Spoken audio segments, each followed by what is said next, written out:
بسم اللہ الرحمن الرحیم۔ ہمارے علاقے میں یہ رواج ہے کہ بعض اہل حدیث حضرات جو ہیں یہ نماز جنازہ جب پڑھائی جاتی ہے تب بھی اونچی آواز سے آمین کہتے ہیں۔ یہ میرے پاس ریاض الصالحین ہے، ریاض الصالحین ہے، دیکھیں صفحہ نمبر 725 ہے۔ تو یہ حدیث نمبر دیکھیں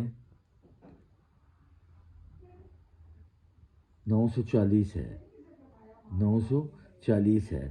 تو یہاں ریاض الصالحین کے جو مصنف ہیں وہ کہتے ہیں مقتدیوں کا بآواز بلند آمین کہنا صحابہ کرام کا معمول نہیں تھا، اس سے اجتناب کرنا چاہیے۔ اہل حدیث عوام میں اس کا جو رواج ہے وہ قابل اصلاح ہے۔ نماز جنازہ میں آمین دل میں کہی جائے۔ یہ کون سی کتاب ہے؟ یہ ریاض الصالحین جلد اول ہے۔ تو یہ جو شور ہے بہت بڑا کہ نہیں جس کے آمین نہ کہیں تو نماز جنازہ نہیں ہوتی، تو خدا کے لیے اس سے بچنا چاہیے، امت کے اندر تفرقہ نہیں ڈالنا چاہیے۔ ریاض الصالحین تمام اہل حدیث اس کو بڑی معتبر کتاب مانتے ہیں۔ یہ جلد اول ہے، حافظ صلاح الدین یوسف رحمہ اللہ نے یہ لکھی ہے۔ تو وہ کہتے ہیں کہ جو اہل حدیثوں کے اندر یہ رواج ہے آمین اونچی آواز سے کہنے، اس کی اصلاح ہونی چاہیے، یہ صحابہ سے ثابت نہیں ہے۔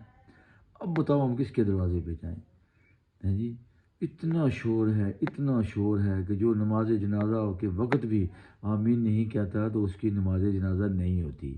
تو خدا کے لیے علماء کے پیچھے چلیں آپ۔ جی یہ جو ڈرائیور لوگ ہیں، کنڈکٹر لوگ ہیں، درزی لوگ ہیں، وہ لوگوں کا ستیہ ناش کر رہے ہیں، بگاڑ رہے ہیں۔ تو یہ عالم، اگر یہ عالم کس کے پیچھے ہم چلیں مجھے بتائیں؟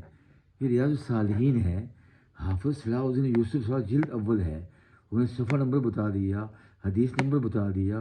اس کے تناظر میں وہ لکھتے ہیں کہ اہل حدیثوں کو اپنی اصلاح کرنی چاہیے کہ نماز جنازہ جب آپ پڑھاتے ہیں تو اونچی آواز سے آمین، یہ صحابہ سے ثابت نہیں ہے۔ اب کیا کیا جائے؟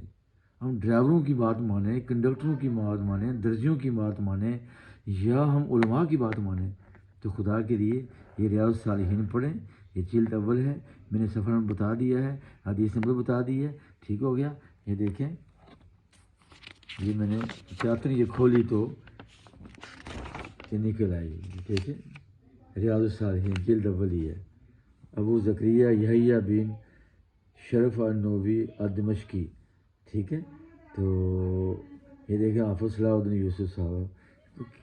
تمام حدیث بھائیوں سے یہ ریکویسٹ ہے کہ یہ اختلافات میں نہ پڑھیں۔ امت کا بڑا طبقہ نماز جنازہ میں آمین نہیں کہتا، تو آپ کہتے ہیں کہ ان کو امام حنیفہ نے اس کام پہ لگایا ہے، کیوں جھوٹ بولتے ہیں؟ جی سخت گناہ ہے جھوٹ بولنے کا، اور یہ انتہائی گناہ ہے۔ میں وہ حدیثیں اکورڈ کروں تو بے شمار حدیثیں اس پر کہ جھوٹ نہیں ہمیں بولنا چاہیے۔ کیوں لوگوں کو گمراہ کرنے کی آپ کوشش کرتے ہیں؟ خدا کے لیے اس کا مطالعہ کریں، یا کہیں یہ جھوٹے ہیں اپنی لائبریری سے اس کتاب کو نکالیں۔ دیکھیں حدیث کا ایک بڑا ذخیرہ یہ لے کے آئے ہیں۔ اللہ اکبر، کتنی محنت انہوں نے کی ہے۔ جی یہ کون ہے؟ یہ ابو زکریا یحییٰ بن شرف النووی الدمشقی، 631، ٹھیک ہے، 676، آج سے 1000 سال پہلے کی بات ہے۔ یہ ان لوگوں کو دین کی سمجھ تو ہمیں بہت سمجھ آ گئی ہے۔ تو اختلافات سے بچیں بچیں بچیں۔ میں بس یہ ریکویسٹ کرتا ہوں، ہر بات یہ امام حنیفہ نے کر دی ہے، یہ امام حنیفہ نے کر دی ہے، یہ امام حنیفہ کے پیچھے چلتے ہیں، یہ امام حنیفہ کی بات ہے، اس بات امام حنیفہ کی بات ہی کوئی نہیں ہے، سب حدیثیں لے کے آئے ہیں۔ تو اختلافات سے بچیں، فی امان اللہ، السلام علیکم۔